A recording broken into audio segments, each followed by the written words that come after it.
Eric Alexander has been to the top of the world. We are on top of the world, the apex of the planet. Now he wants to take you to the top of yours. Eric is a world-class skier, climber, and mountaineer who in May of 2001 defied all odds and scaled Mount Everest with his blind friend, Eric Weinmayer. When Eric and his team stood on the highest point on Earth, it marked the first ever blind ascent of Mount Everest. Eric has been instrumental in assisting Eric Weinmayer in his goal of summiting the highest points on each of the 7 continents. In 2005, Eric and his close friend James Horton, who had severely broken his neck 2 years earlier and thought he'd never climb again, reached the summit of Denali, North America's highest mountain. In the same year, they conquered South America's highest peak, the 22,841-foot Aconcagua. By sharing the experiences of his expeditions across the globe, along with personal triumphs like surviving a near-fatal fall in the Himalayas, Eric compares the characteristics it takes to endure the challenges of mountaineering with the everyday challenges we all face. It's been a great experience. Some of the things I've been learning as I've climbed, and especially on Mount Everest, is that it takes a lot of courage. I see that in Eric, and I see it in the people that we climb with that believe in him and that believe in us. Well, after getting at base camp, we'd have to go up through what's called the Khumbu Icefall. It's a river of ice flowing down off of the mountain. It's what Eric calls a blind person's worst nightmare. Imagine taking all of these chairs, putting them in a pile, spinning in a circle with your eyes closed, and then trying to find the door. That's kind of the Khumbu Icefall. It can swallow you up. As we'd go through the icefall, I would learn a lot about trust.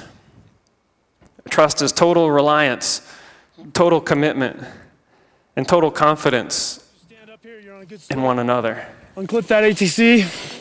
Nope, not that way, Bubba. There you go.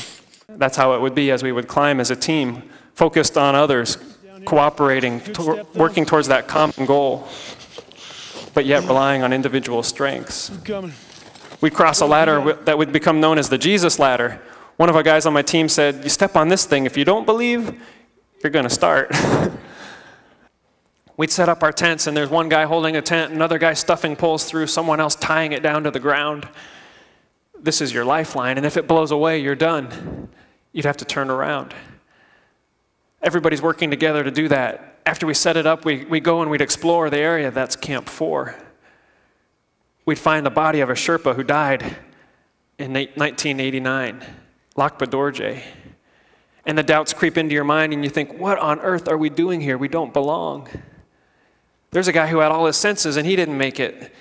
Here we are trying to climb with a guy that's blind, and I don't know if we can pull this off. And all those voices creep into your head again, and we'd work our way across, get over to the Hillary Step where there's these old ropes going up. A guy had climbed here the day before, grabbed an old one. It snapped on him and he fell to his death. Eric grabs a rope. I say, wait, grab this one. It looks pretty good. He starts to head up. No, wait. Grab them all. Better shot. He grabbed the ropes. We headed up over the Hillary Step. And the next thing you know, we're standing on the summit.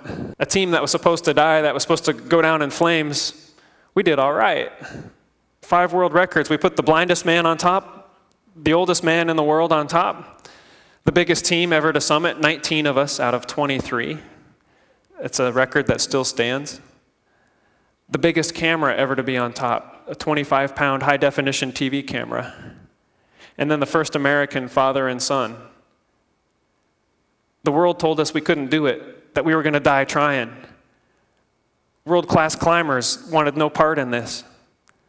Kind of the bad news bears of the climbing world, yet we had pulled it off. You did it, man. So many people doubted you. You showed them. I don't remember the view, and really neither does Eric. But what I do remember is that sense of accomplishment, of standing there and hugging my teammates and tears running down our eyes, none of us being able to say a word, at least for 10 minutes. I looked up at the sky, and it was navy blue. I felt as though I could just jump up into outer space. An amazing experience.